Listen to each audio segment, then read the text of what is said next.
Okey, terima kasih. Uh, so, jelas saya hari ini juga bertuah jumpa seorang dua student kimia. Mujur juga dia orang tegur saya. Kalau tidak tak ingat yang daripada Pusat Pengajian Sains Kimia. Sebab saya mungkin tak berapa lama, bukan tak berapa lama tapi keluar masuk daripada Pusat Pengajian Sains Kimia. But it was a good place and banyak yang saya dapat sekarang yang berbincang pun ialah daripada pengalaman saya di Pusat Pengajian dan juga di universiti. Terusnya kita lihat, saya ada about 54 slides. Saya ingatkan separuh hari pun dah siap dah. Tak habis juga.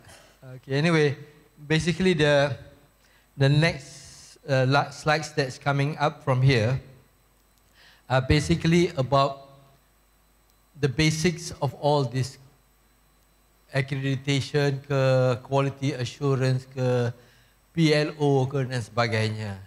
Dan kita sudah agaknya jelas, saya cuba jelaskan sebelum ini tentang kenapa kita perlukan ini. Yang pertama, paling utama dan paling jelas ialah kerana akta MQA. Tapi lebih murni daripada itu ialah kita ingin menyediakan, memberi persediaan kepada para graduan supaya mereka ini berguna kepada masyarakat. Ataupun di mana mereka mendapat cari kerja, cari makan, dia merupakan seorang yang bermanfaat, boleh beri relevan kepada society. Dan bukan sekadar sekarang istilah yang digunakan, insaniah, wholesome, itu bukan betul. Tapi lebih penting ialah kita mahu mereka menjadi seorang insan yang relevan kepada society, yang boleh memberi sumbangan kepada society. So dalam hal itu, kita dalam slide-slide yang seterusnya ini adalah untuk memberitahu apakah komponen. Dan komponen-komponen tersebut telah diberitahu dalam konteks 4 area. Setengah tempat tu dia ada 11 kriteria depending on the kind of accreditation ataupun assessment process that you are going to facilitate. But basically dalam pendidikan tinggi kita bahagikan kepada dua yang penting. Yang pertama ialah tentang konten. Apa yang ingin diberikan dalam konteks PLO ke, CLO ke, SLO ke, PEO ke, sebagainya. Ini nama-nama yang digunakan. So apa yang kita ada? What is your content? The meat to make the students relevant, to make the graduates more usable to the society. The content, depending on their area, engineering ke, sciences ke, arts ke, atau pengajian Islam sekalipun. Apakah, what is the meat? So the meat here is about your teaching, your academic programs, your curriculums, how you design the curriculum. Kenapa ini patut level 1, kenapa ini menjadi level 2, dan kenapa ianya patut membentuk dia punya psikomotor ke, dia punya effective ataupun psikomotor dia. So this is, walaupun mungkin pada peringkat saudara-saudari sekalian, benda ni secara intuitif you buat. Oh, ni untuk ni, sebab tu you kena ambil 101 sebelum you ambil 103 ke sebagainya. Itu masing-masing. Tapi hakikatnya masih sama, iaitu mengadakan satu program, satu bentuk kurikulum yang membolehkan pelajar ataupun para graduan itu menjadi seorang insan yang berguna. Kemudian research dan scholarship. Maksud di sini ialah tentang penyelidikan, apa jenis penyelidikan sekalipun yang diadakan di universiti. Sebab universiti ialah satu-satunya tempat yang sebenarnya berbeza, tempat lain pun berbeza juga, tetapi this is the place that where you can do both research and teaching. If you're really interested in research, you wouldn't be at the university. You go to the research institute. You work with an organization that do research, but whether you like it or not, ataupun pilihan anda sendiri, tetapi bila di universiti kena buat dua-dua ni. Dan Alhamdulillah kita boleh tengok bahawa dalam aktiviti penyelidikan ini dapat membantu dalam the scholarship, maksudnya kewatakan seorang ahli akademik, boleh meningkatkan kita punya prestasi sebagai seorang ahli akademik. Dan perkara lainnya juga yang diperlukan dalam bentuk meet ini, konten ini adalah staffing. Apakah kita cukup mensyarah dalam bidang itu? Apakah kita, kalau yang ada makmal, bagaimana makmal itu dikendalikan? Apakah proses untuk tukar alat ke, untuk tambah alat ke, apakah segala mereka yang berkenaan ini menjalankan tugas masing-masing. Sebab saya masih ingat masa saya jadi dekan, saya punya peringatan kepada ahli technician. Saya kata, saya tak nak dengar student datang ke saya beritahu bahawa alat ni tak boleh guna sebelum saya dengar daripada anda. Kalau technician tu, kalau student tu datang dulu beritahu saya sebelum technician, then technician kena jawab banyaklah. Oh, tak boleh dah Prof, sebab nanti mahal benda ni. Mana you tahu mahal? Siapa yang nak bayar? You nak bayar ke? No. That's not your job. Your job is to maintain, make sure the equipment works. And if it doesn't work, you tell me. You tell the head department. You tell your pengurusi rancangan. You tell the dekan. Benda tak dah rosak. Rosak sebab you tak jaga ke? Rosak sebab benda tu wear and tear ke? That's not your problem. That's not your issue. Your issue is to make sure that the thing is working. If it doesn't work, tell your boss. Tell your pengurusi rancangan. So, that's the bottom line. That you have to do that. And student, of course, iaitu cara ataupun apakah kriteria pengambilan. Jadi saya perlu beri sedikit penerangan tentang admissions punya kriteria. Yang mungkin tidak pernah digunakan ataupun tidak pernah diperingatkan. Kita, kalau saya sebagai assessment ataupun technician, auditor untuk program banyaknya di tempat lain, kita tengok sama ada attrition rate, orang yang tak dapat, gagal pertengahan jalan ataupun tukar program, whether the cause is the admission criteria. Usually in the public universities, that's not an issue. In the private university, zaman-zaman dulu, isu. Sebab dia pakai ambil je. Setengahnya lah, bukan semua. Sebab, you take, kalau budak tu tak boleh graduate ataupun fail for the first year, it's okay, they make the money ready on the first year. Dia punya financial balance sheet settle. So, that's why the issue of students ni termasuk admission, termasuk facilities for students, although that one in the second part, tapi the type of students that you take. So kalau you ambil student yang memang working student and then about full time, that means you are not telling the truth. Ataupun sebaliknya. Dan so itu that's the first part. That's the mean. Untuk jaga, untuk memastikan dia punya intipati dia tu boleh berjalan betul, kita perlu the facilities, the non-living things.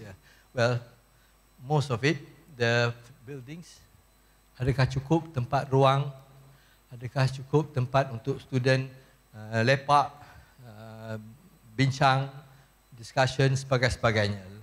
Dan itu termasuk juga dengan facilities, iaitu library, laboratory facilities dan equipment. Dan sekarang yang banyak dipertekankan ialah tentang services to the community. ISR kan. So so that one is part of the things that they also look for, how you be relevant to the society. The pusat pengajian atau the program, macam mana dia dulu kita ada apa dia panggil ni, zaman-zaman you dulu yang pergi duduk kampung masa cuti tu, khidmat masyarakat, apa siswa, bakti siswa. So you know, everything change but nothing change.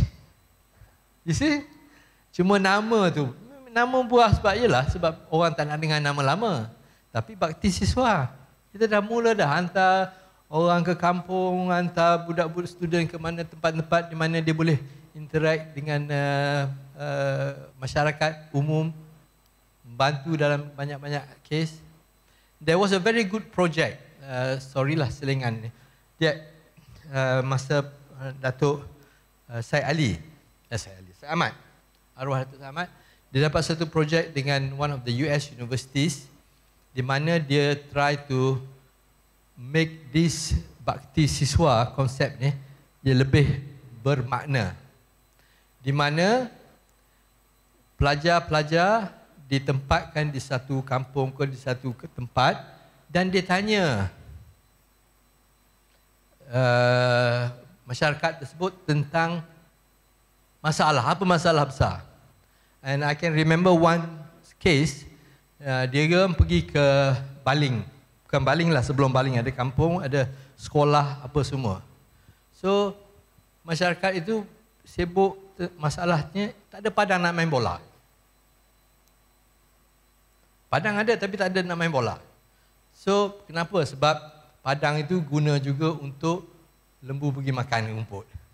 Bila lembu makan, dia ada dia punya hasil-hasil dia. Itu kena cuci. And then bila dah siap nak main, kena siapa datang dulu dapat goal post. So what the project did, which was, I'm not sure whether it was documented, is that you get the community to do it, but the students will come with the concept macam mana arrangement sebagainya. So this is all the time learning process. So they managed to get a field to play as well as a place untuk lembu-lembu tersebut ataupun kambing dapat cari makan rumput. I don't remember very much now about the solution, tapi the concept was you go to a place, what is their problem? And don't solve it for them. Manage to help them to solve themselves. This is much better than coming macam tak pernah datang kampung tu, tahu saja nak buat ni, buat ni. That's not how you get relevant to the society. You need to be relevant to the society by engaging with them and then assisting them to make things better. So, sorry, itu adalah tentang, then finally yang juga banyak tadi penting dinyatakan ialah the academic environment. And the academic environment ni covers all the way from the physical to the system that kita perkatakan tadi. There must be a system process yang mana perkara seperti susunan program dan sebagainya boleh di-assess easily. And this is a long-standing problem and you will never solve it. But you need to just make sure that it keeps going on properly. You know, case dulu, I think sampai sekarang pun, website. Siapa yang nak renew, siapa nak barukan website? Kenapa nak blah, blah, blah, blah. But you must know that you need to do this. So, being innovative as you are, find a simpler and easier way. I always have the feeling, I was at the Innovation Center, I always have the feeling that innovation is for lazy people actually. People like me, I tak suka buat benda sama all the time. So kena cari cara macam mana nak cepatkan benda yang nak buat ni without compromising on the credibility of that, what you're doing. You're supposed to come here by 6:30, but tak boleh lah kata nak innovate datang sini pukul 9:30 and duduk balik sampai pukul 9:30. But my point is that innovation, apa dia kata, siapa-siapa yang pernah buat all this innovation thing ni? Apa dia punya tagline? apa dia panggil? Problem is the motherhood of innovation. Maksudnya sebab problem tu jadi inovatif. Saya pula ada satu lagi lepas tu. Mothers, especially present mothers, it destroy innovation. Bukan destroy lagi lah, reduce innovation. Semuanya kena tentukan anak dia makan apa. Nak pergi ke tempat mana, pakai kasut. So, ada a very good discussion in CNN pasal helicopter parents ni. You tahu helicopter parents kan? So my conclusion after tengok cerita tu kata innovation is dying because of mothers. Tapi worse, grandmothers and grandparents kill the whole idea about innovation. Semua kena disediakan. So there is no sense of innovation anymore. So tadi baiklah, tapi isunya still the same. The environment must promote knowledge, promote interaction, promote learning too. Ini bukan bermaksud kalau PowerPoint tak boleh pakai, komputer tak boleh pakai, terus marah kat PTPM ke apa ke. Tak, jangan. Tengok dulu kenapa. But that's not the reason why you cannot make the environment better. Environment can be much better than that issue pasal tak boleh bawa masuk dulu kereta students. That is sebenarnya satu pembelajaran tentang penggunaan tenaga sendiri dan sebagainya. It's also to reduce traffic issue macam tu. So these are the few things that we need to do. The other thing that underlines all this is sometimes about change. Kita terlalu, saya sendiri pun, you don't want to change very much, except that I'm a lazy guy. I don't like to do routine too much. So anyway, you tahu tak this term, nobody likes to change kan? Except apa? Mothers, come on. Except babies. Nobody wants to change except babies. Okay? You understand? You got it? Tak mau tukar kan? Semua nak sama aja. Kecuali babies. Well, if that's the case anyway, let's come to the point of when you do all this, you need to do internal self-evaluation with all these particulars. Tapi sekarang kita semua dah bertuah, dah ada apa dia panggil PLO dan sebagainya. So you use this PLO, but it comes in that two contexts. Context of the meat and apa yang menyokong dia, apa yang boleh membuat the curriculum better. Is it the building ke, or as simple as buka library sampai pukul berapa? One time dulu masa di Tronoh, saya pergilah visit Tronoh Engineering Campus. Tak ada orang. Semua dalam library. Kata rajin betul. Rupanya sebab kalau panas. Gila. Bilik panas, semua panas. Duduk dalam library lah. Tidur pun boleh, makan macam-macam boleh buat. So, you need to evaluate, and then that's why also sometimes you bring external auditors. That's why part of your program, part of the SWA audit is to make sure that you punya auditors tu all up to date. Kalau yang lama ada berapa, kalau yang baru ada berapa, then there must be a system to maintain this. And then setengah auditor tu, or setengah accreditators yang auditors tu, you tak nak panggil dah dia. Sebab dia datang pun menyusahkan aja, nak hotel lah, nak apa lah, report tak tulis dan sebagainya. So this is what you need. And then it's all part of the conduct openly by independent specialists.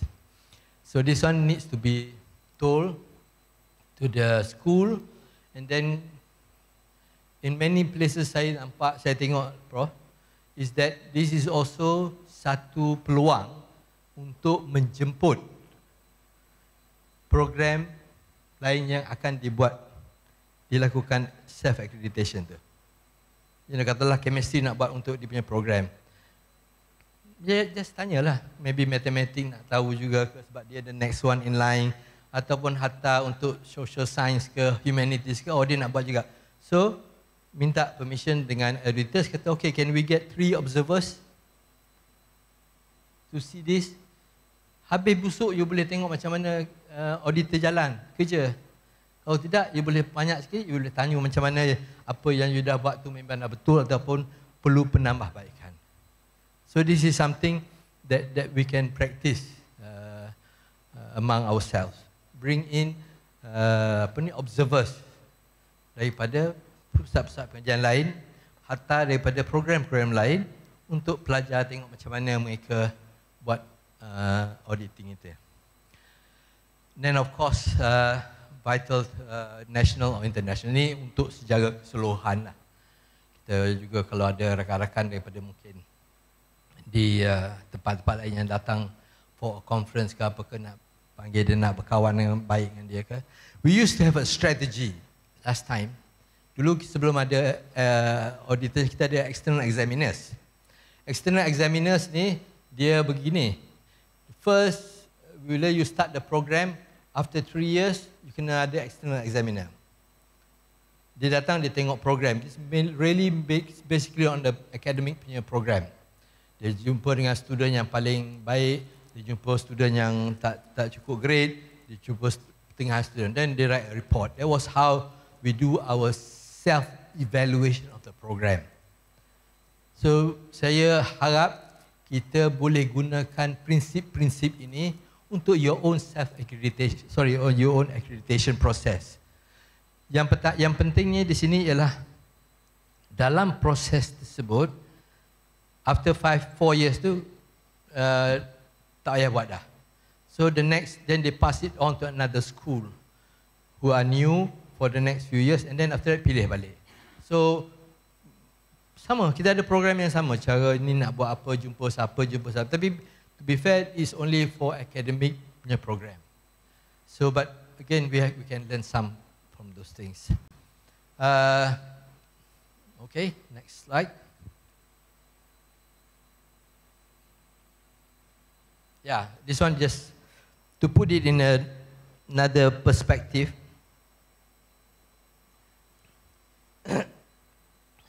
Itu sebelum ini kita tengok 2 benda yang penting yang perlu dilihat, iaitu dia punya meat, dia punya content dan dia punya environment. This one here is to tell, well, it's not so easy actually, because kita ada this what we call stakeholders, and these stakeholders ni sometimes is not visible, because untuk para akademik dia penting nak tulis paper, penting nak supervise students, mengajar ni must do, but nak cari makan kan, nak promotion, nak confirmation, sebagainya. So they have, bukan they lah, I mean kita semua akan ada keutamaan yang berbeza.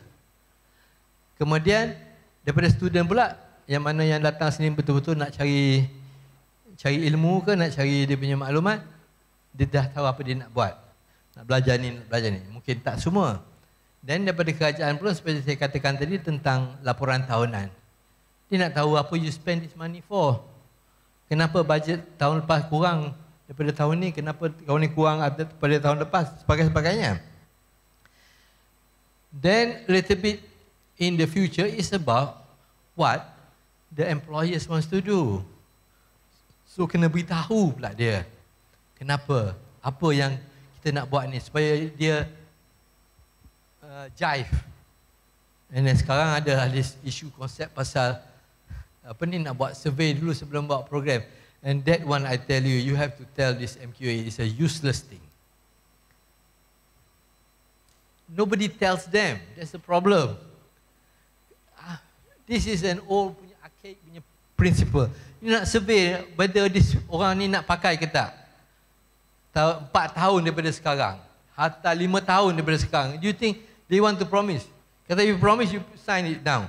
Then bila tak dapat kerja, saya pergi cari you. Betul. Nobody is going to know that. Nobody knows the future. I do not know what's going to happen to me next 5 minutes pun. Allahu a'lam. But we must try to project. Anybody here from physics? Anybody remember dia physics punya lagi? Ada somebody remember pasal Heisenberg ah? Mr. Heisenberg, dia punya teori.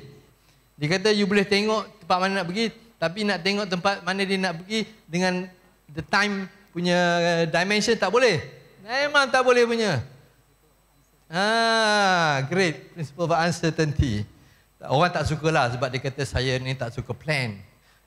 Saya tak pandai nak buat rangka. Tapi honestly, you never know what's going to happen. So this is why you need to, Prof. Azura, you need to tell. MQA kata dia tak guna dah ni. Sampai ada one time, we have to reject a program dekat MQA under my committee tu, under my jawatan kuasa tu. I was fighting with her. I kata, what's the purpose? Oh tak boleh sebab ada dalam MQA. Sebab kenapa? Semua orang dah setuju semua dah. Dekan-dekan semua dah setuju dah. Visi-visi semua dah setuju dah. Mana dia setuju? Rubbish. Tapi dia masuk dalam MQA lah. Betul. This is satu cara nak make sure that you tak jual barang yang orang tak nak. Tapi kena juga bagi sedikit a little bit of accountability. Kalau dalam, because I was fighting this, I was commenting this mainly for the private sector. Oh nak buat lagi. Kata ikut dia lah. Why? Because they make money, they have to get funds to do this. In fact at USM kita dah ada mechanism tu. Iaitu Senate looks at the program viability. Program ni betul ke? Nak jadi usahawan, ada level 1 tu, level 2, level 3 ni. Kita dah ada board of studies. Then academic, kalau Senate dah kata okay, that means academically is sound. Then we go to another level, lembaga pengarah. That's where they look at the financial. Kalau pengurusi lembaga boleh tanya dekan ke, tanya VC ke TNC, ni boleh buat duit ke ni? Ada ke student nak datang? Oh susah lagi ni, maybe 3-4 orang. 3 orang? Tutup dulu. Stop dulu. Buat lain dulu. So it's all there. You need to highlight this to them. Oh takut habis duit. Habis duit okey lah. Habis duit dan tahun depan bajet you kurang lah untuk kita. We take our decision because kita rasa parasat kita dan kita dah tahu underground punya ni information ni memang benda ni orang akan guna. 3 years from now pun yang duduk komplain tu pun tak ada dah mungkin pasal tu. Dia tukar menjadi pengarah tempat lain dah. So please, my point here is that if there is something that is in the guidelines, like I say just now dalam framework apa semua tu, these are merely guidelines. Saya tahu ni, sebab MQA memang kita setuju ni. You need to meet the minimum. You nak buat lebih tak ada masalah. Jangan duduk pening kepala. Ni nanti MQA tak approve. Tak ada. You do the minimum tak apa. But in the minimum pun ada kriteria yang mungkin kita sudah usang. Malah nak sembang kan. For all intended purposes, you can just make your own survey. I was at one university buat pasal student evaluation. Oh dia kata dia buat student evaluation. So kita nak check lah, tengok whether the authenticity of the student evaluation. Oh tunjuk file, tunjuk record. Okay. Just tanya dia proses je. How do you do this? Siapa lagi buat? Come here, lecturer bagi. Bagi lecturer, lepas tu student tengok muka lecturer nak kata teruk, nanti tak dapat F lah nanti. Mampus je. So, you have to be independent. Tu yang datang LA sekarang, technician yang distribute. Tapi ada yang satu tempat tu lagi teruk. Bila kita check dengan student kata tak pernah buat pun. Tapi evaluation ada, semua bagus. So siapa yang buat? Allah alam lah kan. No, I'm emphasizing to you on the process here. This is very important. And I do not know who the auditors will come to do this evaluation for you, but certainly if you get the people who are very critical, yang banyak tengok benda-benda yang tak betul ni, dia tanya benda-benda pelik macam ni lah. Macam mana you buat evaluation? Apalah auditor ni, sibuk benda kecil-kecil. Tapi nak tahu whether you do what you say. Tengok-tengok. Kita tahu lah evaluation tu lecturer yang isi. Boom. Entah. So, but it helps. Anyway, then of course lah the accreditor's threshold number 5 tu. Then it all accumulates to from the assessor, orang yang datang tu. Saya memang tak boleh berjanji. Dan saya pun tak tahu macam mana auditor yang akan datang untuk evaluate this.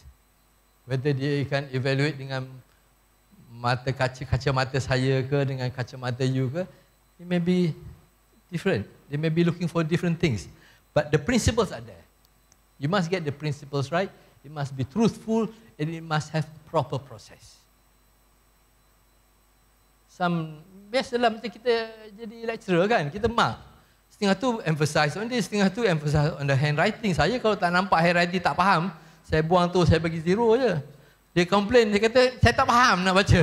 Habis cerita. Tak tahulah, saya punya student dulu, ex-student ada kat sini, tak ada. Tapi, that's all, simple as that. So, but make sure the process is understood by everybody and is done without conflict of interest.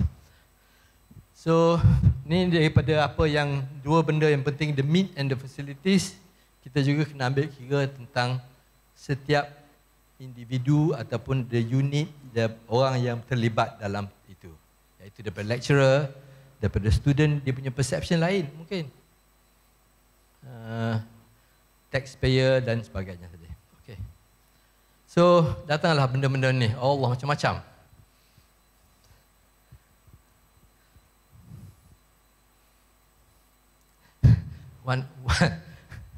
Satu strategi nak suruh auditor ni kelabu mata, you buat PLO yang tak betul. You focus on that lah. Dia tak ingat dah pasal sistem you, dia tak ingat dah proses you. It's simple as that. It's strategy diversion. Oh, okay, tak apa saya buat betul kan. Okay, oh ni 5, kenapa 5 dan level? Tak apa, kita buat 3. Okay, semua. Tak ada masa dah nak tengok whether your process is right or wrong lah. But maybe that's in the old days lah. Now the auditors are more clever and more experienced. So, but these are the things, it all boils down to the same thing. It's about making what you say you want to do to the student in your program is betul-betul apa yang berguna kepada masyarakat. Apabila dia keluar nanti. Tak kira lah dia nak buat English ke, Hasnul, ataupun dia nak buat chemistry ke, dia nak buat apa-apa. But be truthful to yourself. What you're giving them is what you think may be useful to them. You do not know you'll be useful. So learning outcome, in some places they call it graduate attributes. Dulu-dulu lah, sekarang dah jarang dah nampak. Then dia guna also program educational objectives. So these 3 istilah ni digunakan oleh siapa-siapa yang rasa ianya lebih bermakna ataupun senang difahami oleh para tenaga pengajarnya, staffnya. So you can always say, if you want to, you boring dah dengan learning outcome, you boleh guna lesson outcome ke apa ke, ataupun graduate outcome. Because you say, okay, kita nak graduate kita macam ni. So macam mana nak dapat macam ni. Ni. Level 1 kita kena buat ni, level 2 kita kena buat ni. And then core curriculum kita nak suruh dia buat benda macam ni supaya dia bantu dia. I used to have a student, I don't know ada tak yang kenal Azmir daripada chemistry dulu. Azmir, kebetulan dia juga tinggal dekat Denai Alam. Tapi the good thing about Azmir ni, well, not the good thing lah, one of the better things about him is that saya ingat sangat sebab dia was my final year student. He's an average student. Bukannya excellent, tapi he is one of the few Melayu yang in the swimming team. Masa tu tak tahulah sekarang. Masa tu tak ramai budak-budak Melayu yang suka buat swimming ni. Dia part of the swimming team tapi not fast enough, but he becomes also part of the life saving punya team. So I say okay, nampak dia macam jernih lah nak belajar. So, he choose me and at that time I'm not sure not many people want to choose me for many reasons. Satunya masa dan sebagainya. Tapi dia tak pernah nak buat project. So we did project together and that time I was doing on I got some money from Nippon Sheet Glass. I was doing to blend glass and rubber. Because other places in the world they buat seals, they call it, organic, modified, something material, and ceramics or ceramic and materials. So we tanya dia kata okay boleh buat lah. Alhamdulillah dia dapat kerja, first job is in Nippon Sheet Glass, Azmi. And now he's an entrepreneur, buat OT, buat macam-macam. Food, frozen, untuk jual. I think he must be doing quite well lah kot. Because he's still around in the night lah. Nak angkat, nampak dia duk hantar barang sana sini.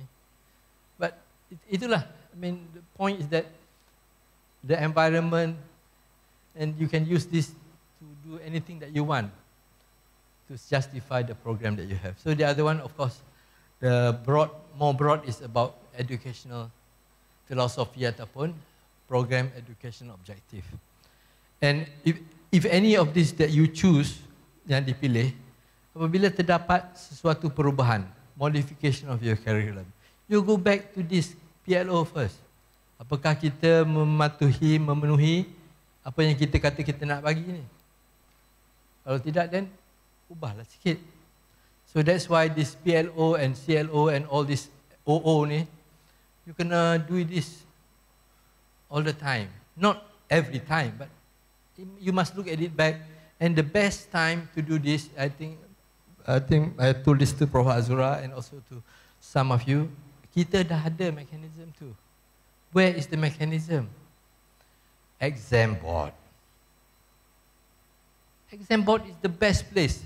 Kita punya vetting is the best place. Kita dah ada semua tu. Cuma tukar nama untuk memenuhi masyarakat pula, syarat-syarat MQA ni. In some things, I see that titik tolak perubahan ataupun penambahbaikan curriculum comes from exam board. For two extreme reasons. Ramainya student dapat B, A. Either you are giving very easy question or your curriculum is old curriculum that dia dah dapat soalan lama dah. Same one. So you ask yourself, is this something that we can change? Kalau pula ramai pula fail, of course lah. Sekarang dia tanya, lecturer ni buat kerja ke tak ni? Ajar guna betul-betul ke metodologi atau pedagogi dia? Rubbish. You must understand whether the student is capable or not for that program, for that subject. Apakah dia punya 1 year level before that dia dah dapat enough, ataupun memang benda tu susah nak faham sebab dia tak background. So goes back to the dia punya admission tu. We have this same problem last time dekat kimia. For applied chemistry, kita nak suruh dia buat at least admission untuk chemistry dan applied chemistry, nak minat mathematics at least certain grade. At one time, tak payahlah matematik ni apa guna. After a while kita nampak memang ada beza. So we went out again, change. Siapa-siapa nak buat chemistry kena ada matematik juga. Tak boleh tengok physics, chemistry saja. Or bio. So this is what I'm trying to say you is that the process is already there. Process is already there for you to help to do all these things that you need to do. The pengubahsuaian. So daripada itu kalau tengok banyak tu, then the dekan boleh form committee lah, tengok balik curriculum ni, ataupun terlalu senang ke, or maybe for simple reason as that group of students are the best students that you get. Tak apa, but at least you got the reason. And the titik tolaknya, ni saya ingatlah masa exam board dulu, Allah ni, dekan ni make sure kita tak ada banyak F ni, nanti kena jawab pula kenapa tak bawa banyak F ni. Ni tak buat kerja ni lecturer ni. No. Jangan fikir macam tu. Kalau banyak F. Kenapa? Okey. Apakah pelajar ni tak cukup dia punya background? Or you don't teach them well? Or you don't tell them what they really need? Or you are asking them something that you never teach? Balik kepada PLO. Because what I'm trying to also emphasize is that don't be restricted to only the PLO. Oh, ni kita tak ajar, tak boleh tanya lah. But you look at what the PLO is. If that one, the subject tu, dulu-dulu lah, masa saya jadi GA overseas, masa tu kebetulan first year students freshman, dia bagi peluang untuk mengajar. Then write our own test to the student. You know what my lecturer or yang jaga that class tu tell the TA, what test you do? How many questions? 6. Okay, good. So kata what to ask them? 2 questions comes from your notes and the homework that you give. Another 2 questions comes from the note but slightly different.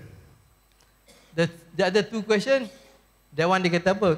Mungkin sounds very feminist or to differentiate between the boys and the girls.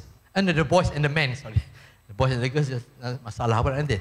To differentiate between the boys and the men.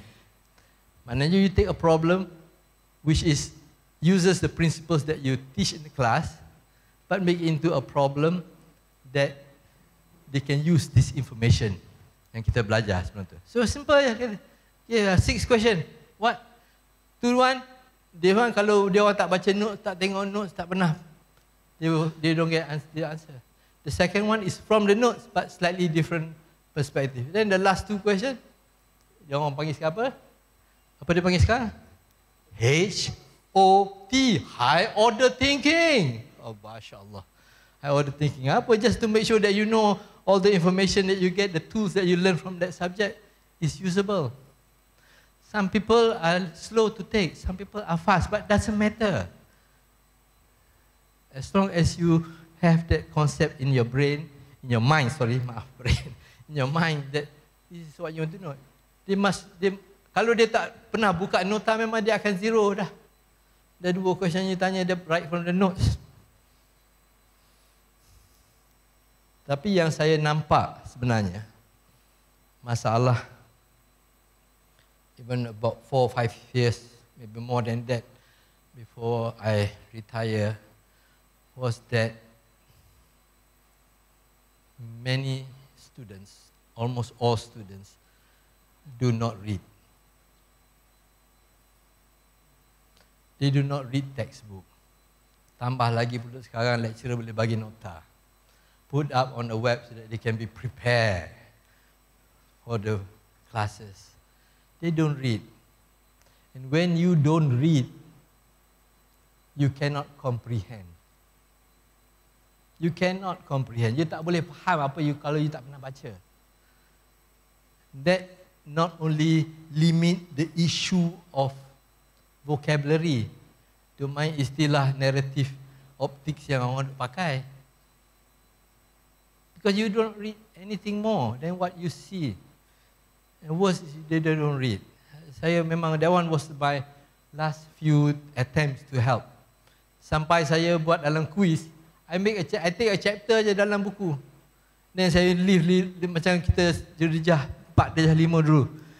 Comprehension, ambil satu paragraph, buang tengah-tengah tu, yang important words, suruh dia isi je. Just to understand whether they can comprehend. And then actually, ni orang medical bagi pandai. When I first interact with this medical people, dia orang banyak MCQ, multiple choice question or for kata Allah, apa ni mudah sangat. But no, I tried that myself with the chemistry students. Again, I take from the text. It's about comprehension. True or false? Kalau you tak baca tu, walaupun fakta tu you faham, tapi you tak faham baca, you nak kata true or false macam mana? So that's the best test to me. Give them a paragraph. Yalah, dia sekolah-sekolah dulu, kita main comprehension kan, kefahaman. Baca paragraph ni, tanyalah soalan, apakah A itu mahu sebenarnya dalam cerita ni? Tulislah ringkasan. Bla bla bla. Right. Same. Everything changes but nothing changes. Kefahaman tu. So tak apalah, I think you have a lot more challenge. But I think if you are true to yourself to make sure that they are able to get what they need to do, or rather what the program stipulates, that's fine. And it's not a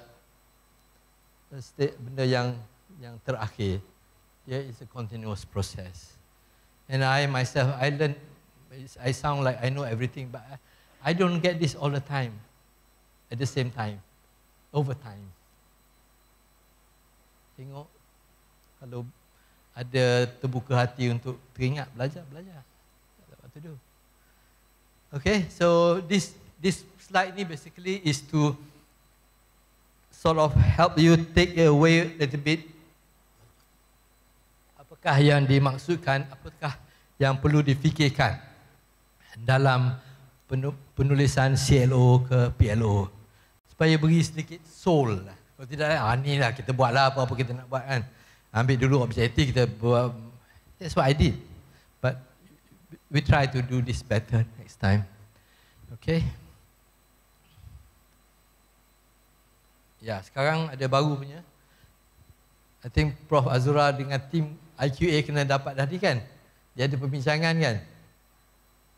They now having what they call value-based education pula dah. Kena ada nilai pula dah kepada pendidikan. Value-based. This is where sometimes Prof Azura dan juga rakan-rakan lainnya mana terlibat. Especially that topik pasal GOT. Graduate on time. Masa dia mula-mula keluar 3 tahun, ramai orang komplain. Saya sendiri pun kata macam mana, apa? Is time a measure of credibility, of strength program? Mau kena GOT. Kata mana boleh? Rupanya, dia dah bentang benda ni dekat dekan-dekan postgraduate. Dia kata tak ada orang bantah pun. Bentang juga dekat, dulu dia panggil apa ni, majlis mesyuarat, dekat-dekat masyarakat no. VC. Tak ada orang bantah. This is our fault. Just like this. You read this. You tengok apa dia. Ada mungkin benda yang menyusahkan kita, tak apa. Yang tak masuk akal. You kena beritahu. MKM dan all this accreditation memang macam tu. Dia kata kita dah bincang.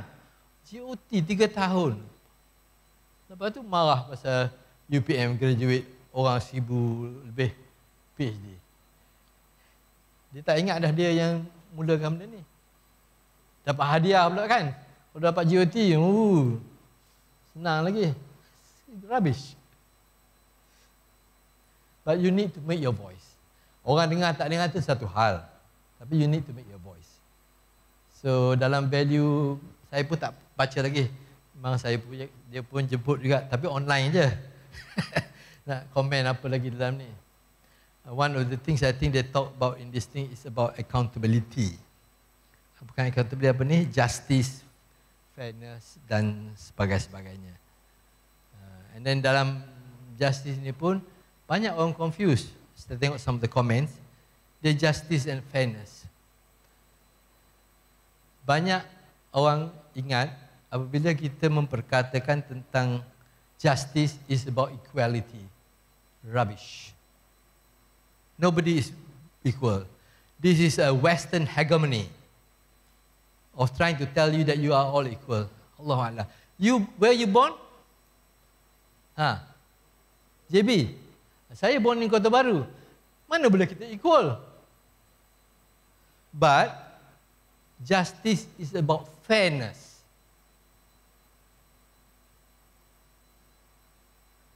I have this problem with my children. Oh, you treat me equal. Mana boleh equal? You born what year? You born what year? Sorry. No, but this is some of this in the liberal, they will go for equality. There's no such thing as equality. Hello, you die at a different time. And you're going to live a different life. How can you be equal? You may be similar lives, but there's also one thing that I learned from chemistry. If any of you still remember quantum chemistry, yang 5 quantum punya numbers ni, no electron will have the same quantum numbers. Habis busuk semua sama. Last part tu plus or minus. That is plus or minus spin. It's just the same like manusia. I have about 4 or 5 people I know born on the same date with me. Even if you are born twins, it comes from, you must come out a few minutes earlier or later.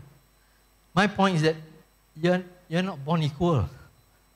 So equality ni have to be done, have to be said in the proper perspective. Fairness, yes. So dalam value added ni something to do about justice, fairness, apalah. Tengoklah. I think if you have any comments to make sure, it's also about isu nak evaluate tu susah juga. I don't know you still remember last time I'm not so long ago lah dia come up with that one apa ni? Yang CGPA tu, not CGPA apa CGPA? ICGPA. Are we on ICGPA here? Saya masuk tu dengan Prof. Datuk Syukri. Allah kata macam mana nak buat menatang ni kata. Memang wasting of time. Honestly. Because we don't agree on the principle, but we need to do. So kita jenis dua orang ni, saya dengan Prof. Syukri ni jenis manusia yang malas lah. We have a joke about this. There are many types of students, sekolah ke universiti. Setengah tu kan, dapat homework kan, dan tu buat. Balik je masa lunch pun buat dah fikir dah. Ada setengah ni dia tunggu dulu. Macam mana you buat tu? Mana you dapat reference tu? Then dia buat. Setengah lagi ni pakai cetak je lah, cetak rompak kan. Ambil pun mantap. Saya dengan Prof. Syukri ni jenis yang macam mana? Oh esok ada exam. Allah, kita doa lah besok cikgu tak datang. Biar tak payah, biar kita boleh buat the next day. So, that kind of perception that, so kita memang delay lah. Hopefully tukar minister ke, tukar KP ke, the ICGP tak jadi. Because it's a ridiculous thing. It is good because it helps you to measure. But, adakah kita semua ni bertanggungjawab dalam dia punya ICGPA dia punya karakter 9 tu tinggi lah, 8 beramanah tinggi. Tiba-tiba dia kerja dengan bank ke, kerja dengan universiti ke, tangkap corruption. You nak bertanggungjawab? No. But tak apalah, masa tu benda tu hot. Orang suka. Tapi kami punya tanggapan, sebab masa tu sebenarnya USM dah mula. You ingat tak kita buat apa? Kita ada pasport. The intention was this, is to highlight to the potential employers that kita punya student ni ada leadership skill ke, ada skill apa ke, ada apa masuk dalam pasport tu. Saya bawa tu, tunjuklah. But I tell you, I'm not sure now. Masa dulu saya bincang dengan geng-geng HR di big company, they don't look at that. Dia tengok you punya CGPA je. Okay, 3.5 ambil. Okay. Cut off point 3.0 ambil. Tak ada masa. Dan dia pun tak nak belajar HR people tu pun. So, what's the point? Waste of your time. Anyway, the point is, saya dapat issue the point ni daripada pembacaan saya penulisan dia punya mantan VC dulu. Ingat tak? Datuk Faizal. Dia kalau dia tulis apa-apa, last two point. Which is good actually. To make sure you understand the purpose. So anyway, itulah. Tentang all these regulations and all these criteria that are put up are basically need to be tengok, need to be reviewed by our university, by ourselves. Kalau you tak setuju, cakap bahawa sebelum dia dimeterai ke dimasukkan dalam gedung, tak boleh kacau. Anyway, sorry. I think the last few slides ni pun is all about this. Sorry. So, learning outcome ni, is basically trying to help you to figure it out ataupun try to help you to read it in a different way, although I know you have done it many times. Tapi semua ni datangnya daripada this learning outcome ni, datang from this concept, outcome based learning. Dia nak tahu apa yang student tu dapat. And actually a little bit more relevant in that time is that kita mengambil tanggapan dalam bentuk kontrak. Apabila student tu datang ke USM, kita ada buku panduan. You know, buku panduan tu sebenarnya dalam istilah bukan perlembagaan, istilah legal, is about a contract between you, between the university, pusat pengajian dengan pelajar itu. Okay, ini kita punya kontrak. Kita punya kontrak, kita akan ajar this, you kena ambil ni. Kalau you cukup ni, you can bawa you boleh graduate. Kalau you tak cukup ni, you can extend, you kena ambil sampai you dapat. This is in the context of a contract. So they try to make it a little bit more fancy, dia panggil outcome based learning. Supaya lebih more clear. Okay, this is the outcome. This is apa hasil yang kami janjikan dengan anda sekalian sebagai pelajar. Ini yang akan kita cuba buat dan daripada itu jadilah PLO and all those things. So this is all about the history, how the thing comes about. And of course, nobody will do this except also will have this lah. They like to put this. And you can read this yourself. It's about what the traditional approach and OBE, and probably not homework lah. At least you all boleh assign yourself. And say, betul ke ada perbezaan? Oh, nama je yang berbeza. Kalau tidak nanti panjang lagi cerita. Dulu dia kata input focus. Ada at one time tu, masa mula-mula tentang OBE ni, ada prasyarat ke ataupun kriteria mengatakan bahawa kita perlu input daripada pelajar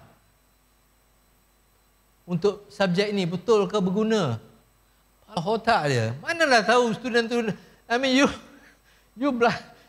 cikgu you ajar sifir tu, you tak tanya dia ke, ni nak guna kat mana belajar sifir ni? At one time there was a time when kena tanya pelajar whether this quantum chemistry ni relevant ke tak. I pun don't know. But now some of them come back and say, mujur juga belajar benda tu. At least tahulah sikit nama quantum ni apa. Bukan quantum tu maksud amount saja. No, honestly. This thing dia orang bila dia bincang dia nak lagi perinci. So sampai sekarang tu. Luckily it never happened. It comes up only as the, apa dia panggil sekarang? Parlimen pelajar. So lebih consensus. They can tell you about wrong equipment, they can tell you about the space tak cukup, but they don't tell us about what we should teach. At the same time, you also cannot be arrogant enough to say that you need to know this. It must be based on your program book, based on the criteria for that program, based on your professional punya requirements. So this one tak apalah, I tinggal kat you all, you can read this. And you can figure out yourself whether they are telling the same thing the wrong way, the different way, or is it something useful. Next, nak berhenti dulu ke sekejap? Lepas ni kita berhentilah. Nak minum kopi kan? Dan nak balik lah. Hujan lagi tak? Tak hujan. Siang you all yang nak jemerang jambatan ni. Nak jemerang getok lah. Tak boleh lah. There lah. Okay. We need to, because these are the terms that they use. So this one again, I'll let you read yourself. It's an issue about recognition, accreditation, assessment, audit, and evaluation. In the proper context, the glossary, they are different. So, so you need to, that's why tadi bila kita tengok semuanya accreditation kan. except for the SWA akreditasi. SWA akreditasi kita panggil audit sebab dah dapat ada accreditation. So MQA wants to understand whether you are actually doing the right process untuk mengekalkan sama ada yang you janji dulu memang you akan boleh ada apa ni, sustain, ada kelestarian. Maknanya 3 tahun sekurang-kurangnya daripada sekarang, apa yang you kata you boleh buat di SWA punya universiti ni, SWA akreditasi universiti ni, memang dia buat. Sebab kenapa?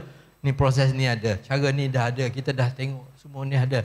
InsyaAllah lah 3 tahun lagi dia orang ni boleh buat sendirilah accreditation dia.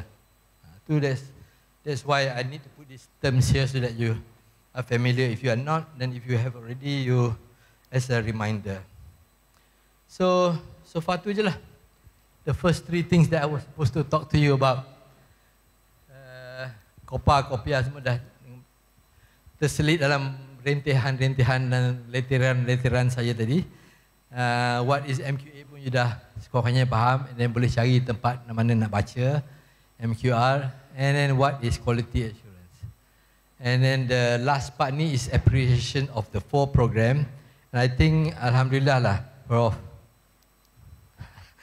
Azura dah banyak dah beritahu benda ni. And I must admit, siapa yang prepare that one that you sent to me tu yang pasal PowerPoint tentang the output result. You are prepared. It was very good. Alhamdulillah. Because you clearly say what kita kurang, di mana kita kurang. Cuma sekarang harapnya antara tujuan,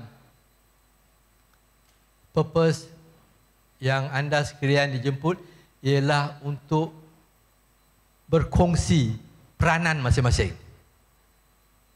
Prof Azura and the team ada 100 orang pun tak boleh buat benda ni.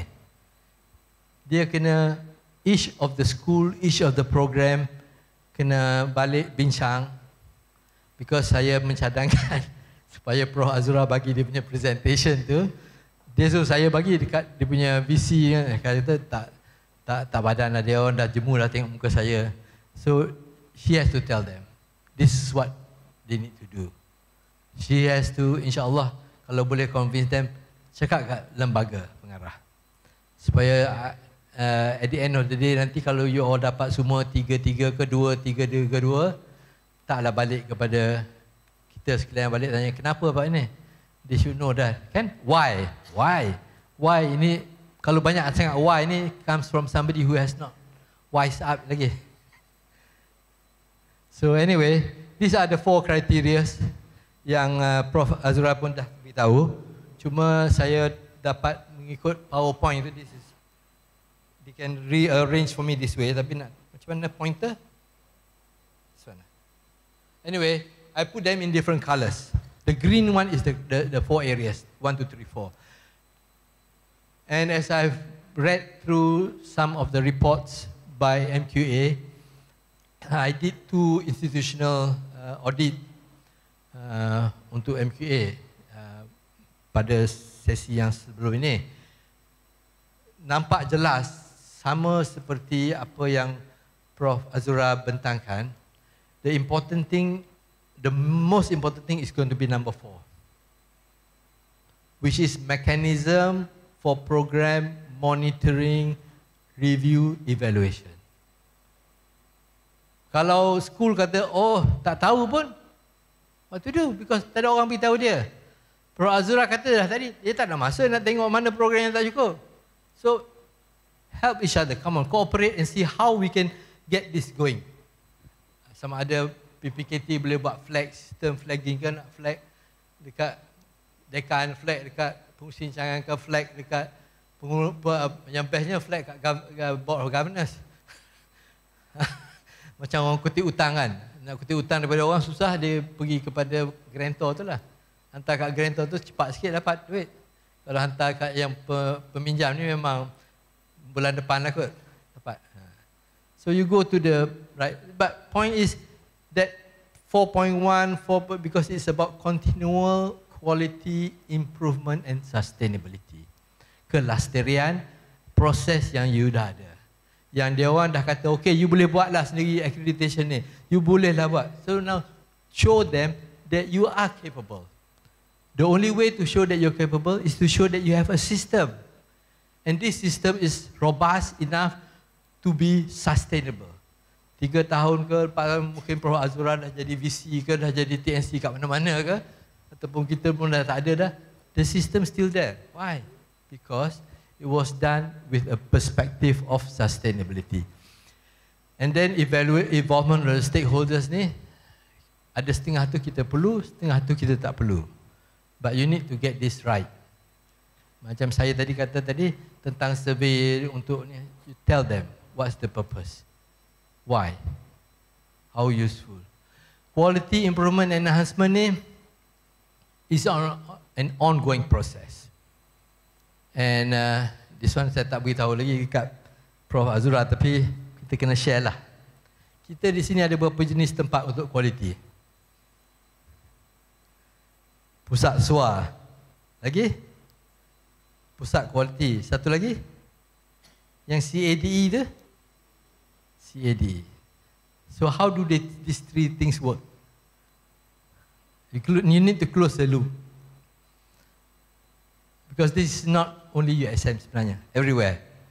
How do you close the loop? Masa kebetulan, masa saya korporat dulu, kita among the first university, bukan among, the only university in Malaysia yang buat korporat ni. Sampai orang tak faham korporat. I got the idea from Petronas. Dia ingatkan korporat ni cari kerjanya cari makan, cari duit. Nothing to do. It's not even corporate communication, it's not even corporate, it's about body that looks strategic matters. So, apa kita buat ialah masa tu kita telah ada quality baru nak keluar, Prof Zuraidah. Ada orang di sini dengar Prof Zuraidah. Kalau ada orang daripada TI pun tak pernah dengar, dan masalah lah. Dia kena balik semula. Prof Zuraidah, she was from TI, QC. She was the one who started all this quality thing. But she left USM because she followed her husband to UNIMEP. Husband there was one of Azhar, I think Prof Azhar, who is one of the VC there. 2 things about her. One is, dia ni seorang yang saya tak pernah jumpa. Bila saya jumpa dia masa Prof Azhar nak jadi VC. You know what she said to me? Allah, dia kata, tolonglah, dia kata, ni jadi VC ni lagi banyak dosa nanti. You know, that's all she said. Bukan jenis nak kata, oh terima kasih. Ya, terima kasih lah. Tapi maknanya ada satu keinsafan tentang accountability. This is what Spider-Man always say, what? Ingat kan Spider-Man kan? Spider-Man kata apa? Yes, with power comes accountability. No, second thing about her was that she started quality. Tapi dia marah juga kat saya dulu mula-mula. Sebab bila saya buat korporat tu, saya ambil quality bawah korporat, and then satu lagi unit yang mana sini pernah dengar tak? SysMap. Siapa yang pernah dengar SysMap? La ilaha illallah. Sistem maklumat. Sistem maklumat pelajar, sistem maklumat.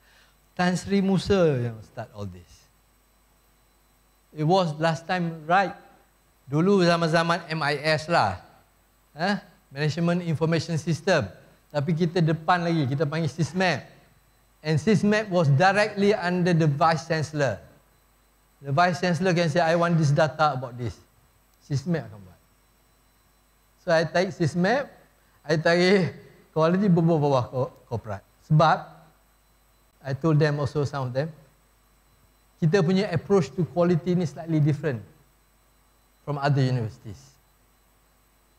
Universiti Melaya yang mula, UPM, UKM, dia go on the context of ISO 9000. Element ikut element. UPM especially. USM ni tak boleh, dia anak kedua ni. Kan? Ingat tak anak kedua? Bukan UM, tak boleh jadi macam UM.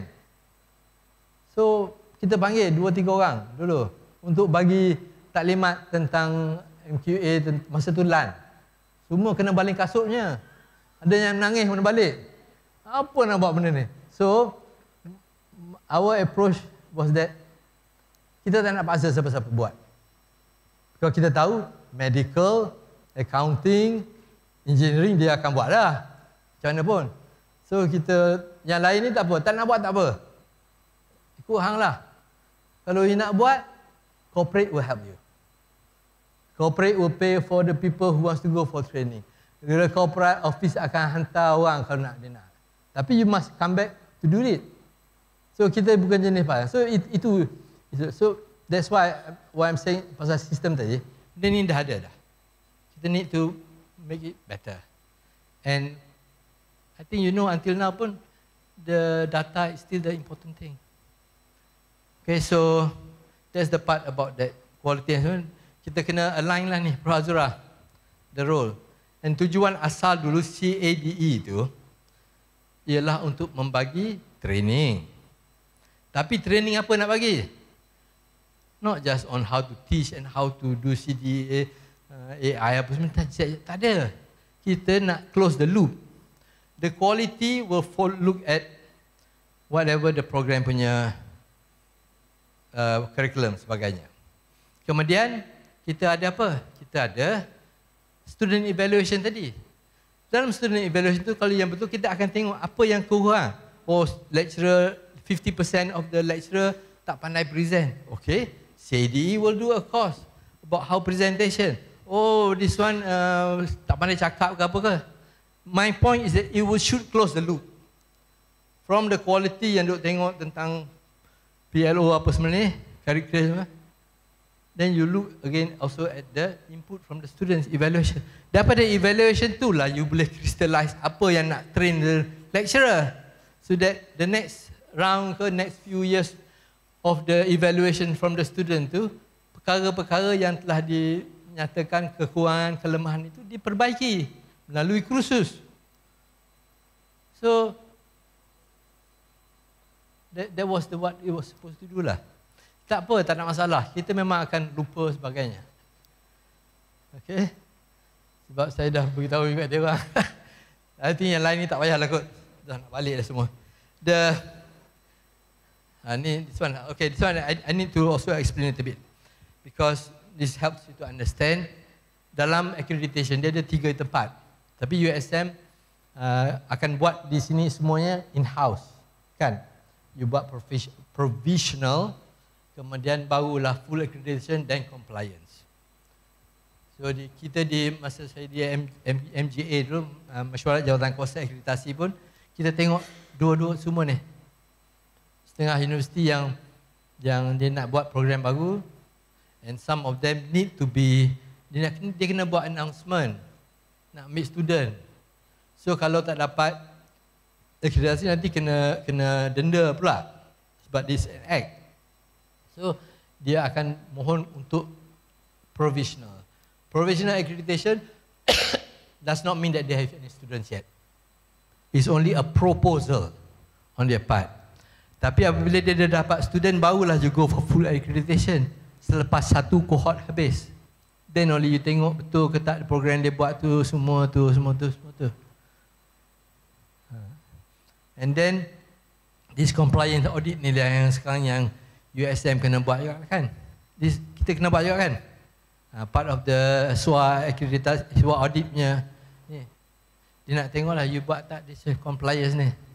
I tak ingat dah dia punya time frame berapa tahun tapi 5 tahun. So this is why Prof. Azura beritahu tu tadi begitu. This one is the institutional. So institutional sebenarnya sebelum pada akreditasi itu dia ada 2 jenis juga. Satu komprehensif, satu lagi thematic. You can read this for yourself, but comprehensive tu means everything, thematic means some parts of it. So number 3 yang saya highlight tu yang mungkin penting dalam konteks kita punya penerangan hari ini, bukan konteks nak buat kerja, tapi secara maklumat. Number 3 untuk comprehensive is about QMS, Quality Management System, and IQA. Apakah IQA itu? Kerja dia collect data aja ke? Ataupun IQA itu kerja dia duduk marah orang tak buat kerja? Dia tak buat kerja, dia sendiri tak buat kerja. Yalah, tak. But to be fair, betul. This IQA and this SWA akreditasi punya group ni is the least yang dapat perhatian daripada universiti. Saya memang mengakulah. Masa saya dulu pun kita nak cuba, sebab ranking lagi penting, number papers lagi penting. So, audit ni untuk MQA je, dia datang kita bagi apa dia nak lah. Nanti sampai tersentak dapat 3-4 baru tanya balik. But honestly, I think there must be an effort. You tell to the university, Prof Azura dan rakan-rakan yang mana yang senior, that you need to tie up this issue. The IQA and whatever you call it, SWA, you can consolidate properly and tell to the university what are your role and how they need to make you more involved. Rather the university to be more involved in their commitment. Kalau tidak, then you akan buat benda kerja berat macam ni tidak 3 tahun, 4 tahun lah. Letih lah. I know. It's okay.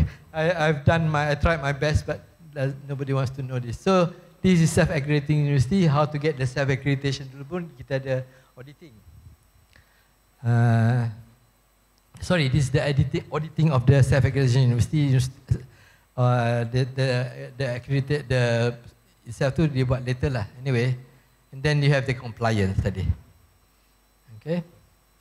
And the last few slides tu, I think Fizi ataupun Prof Azura punya team akan hebahkanlah ni tentang apa dia yang dimaksudkan dengan konsep tersebut, approach dan juga purpose. And also this one also help you to prepare. Tapi saya rasa benda ni hanya untuk makluman saja sebab Prof Azura dan laporan SWA akreditasi yang audit yang sebelum ini banyak membantu to tell you exactly what you should be focused for. Only thing is that now how to make those things work. So outcome tu lah, everything here. Very quickly, after rehat, kita tak payah rehat kan? Kita tu habiskan dia bawa tea. Okay, good, terima kasih. Concept dan approach of this maintenance audit. So you want to talk about, again, number 1, the robustness of your QMS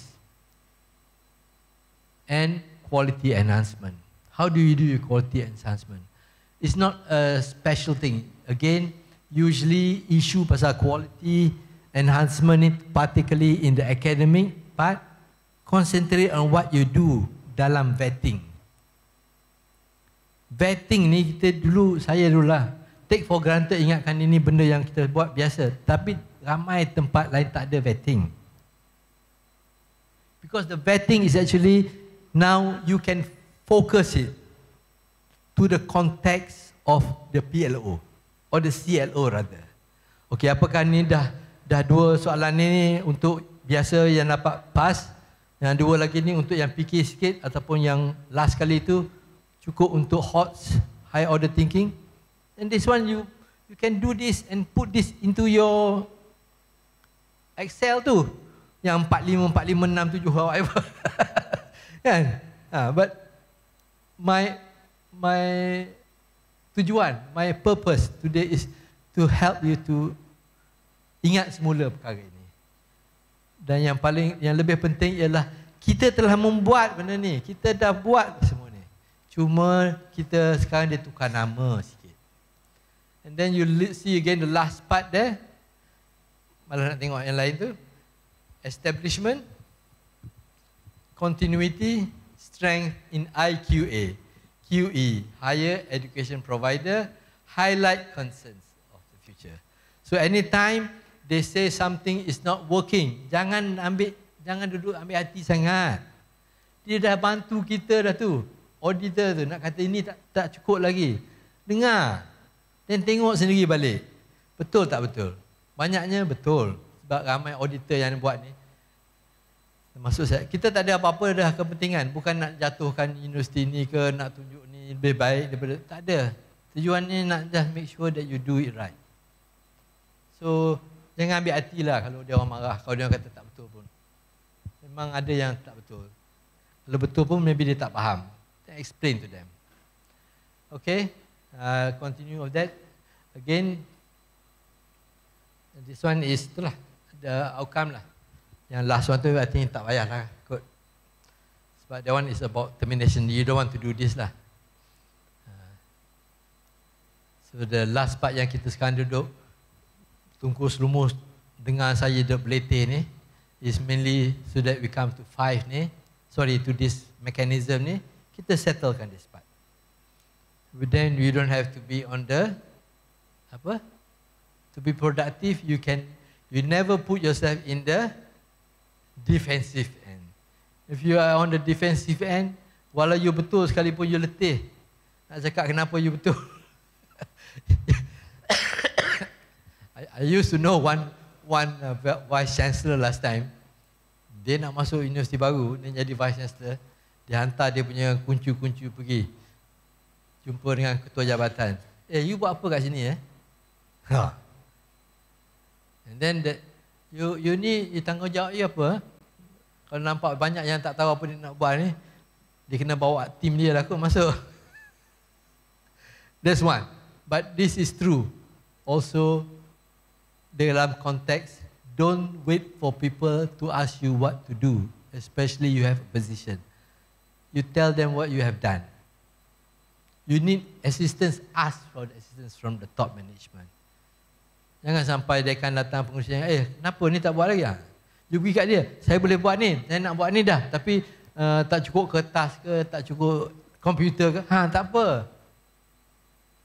The ball is on his court or on her court. Jangan dia tanya, tak buat lagi ni? Habis cerita. Panjang cerita, letih nanti.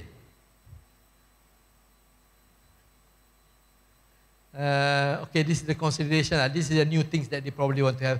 Actually, the last, I'm not sure the last audit pun, dia dah banyak dah consolidate.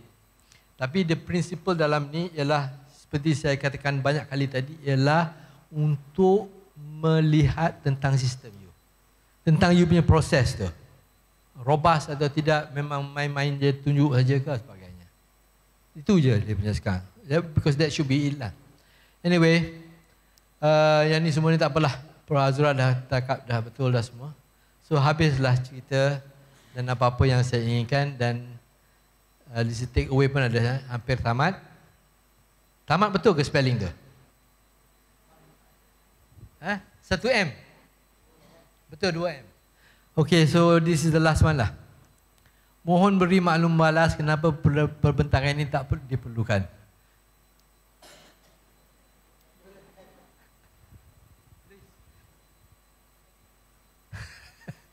Perlu atau tidak kita hari ini datang ini?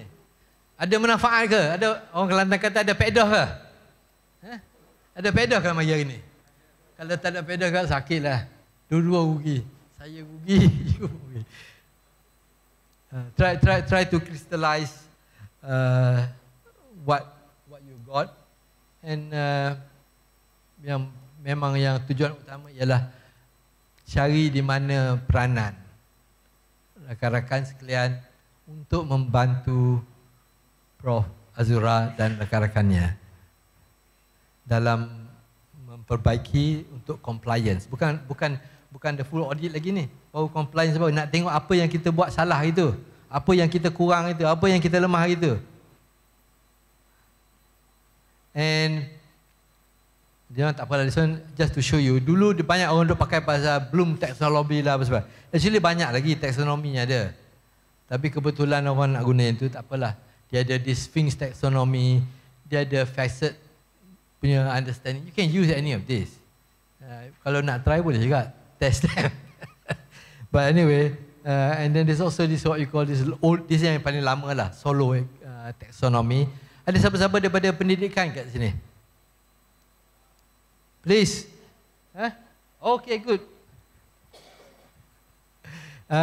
I might have said many things that is very critical and cynical about educationists, but it is not meant to put you down. It is meant to make you more aware of what you are doing.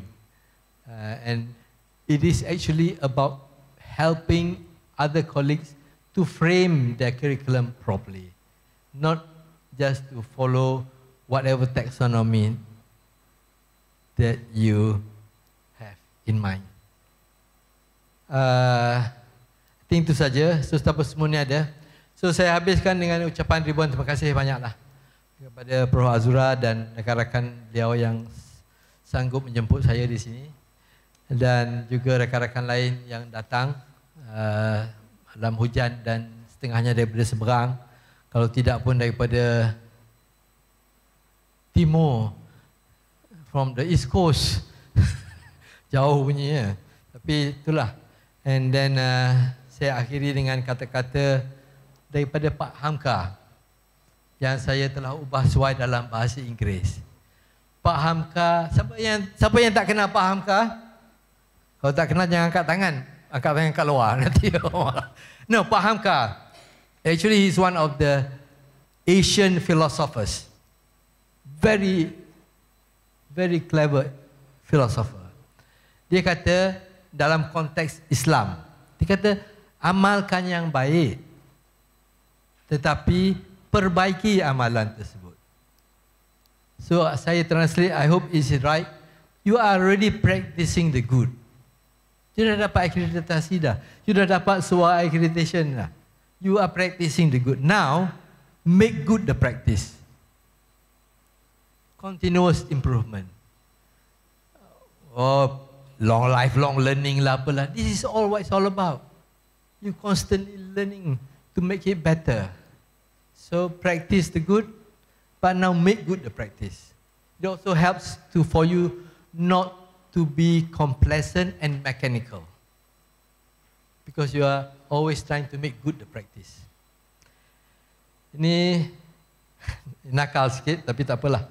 Pada sesiapa yang berkenaan, jangan marah, nasihat, dan kepada mereka yang faham, terima kasih. Dulu, zaman-zaman saya dulu, masa kalau nak jadi lecturer ke nak jadi cikgu, kawan-kawan dia kacau. Dia kata, alah, you teach because you can. You can what? Can do. Engineer. Jadi buat PhD sebab apa? Sebab tak pandai nak jadi engineer betul-betul kat Padang. So, pergilah mengajar orang. So, this term comes actually right long time ago from Bernard Shaw. Bernard Shaw, you know Bernard Shaw? Oh, tak apa. Bernard Shaw, you tengok. Dia perli lah. Dia kata, those who can, dia tak ada do tu. Dia kata, those who can, teach. So, saya tambah do tu. Tapi saya tambah satu lagi, those who can teach, talks. I hope I'm not one of them, but insyaAllah, ini balik kepada isu, bukan isu the first time that I was telling you. Banyak peribahasa kita. Banyak kita punya, apa satu lagi tadi? Simpulan bahasa. Dalam bentuk filosofi, pengajaran filosofi. Kalau kain panjang sejengkal, usah pergi ke lautan dalam kan? You measure your own self. If you're not good, don't go there. If you don't know how to swim, don't swim. Simple. Tapi orang Melayu, orang kita zaman dulu pandai. Dia kata, kalau kain panjang sejengkal, tak payah pergi cari ikan di laut. Do what fits you. Beri bunga kepada kera. Ataupun suruh tikus baiki labu. This is also applicable now in AI.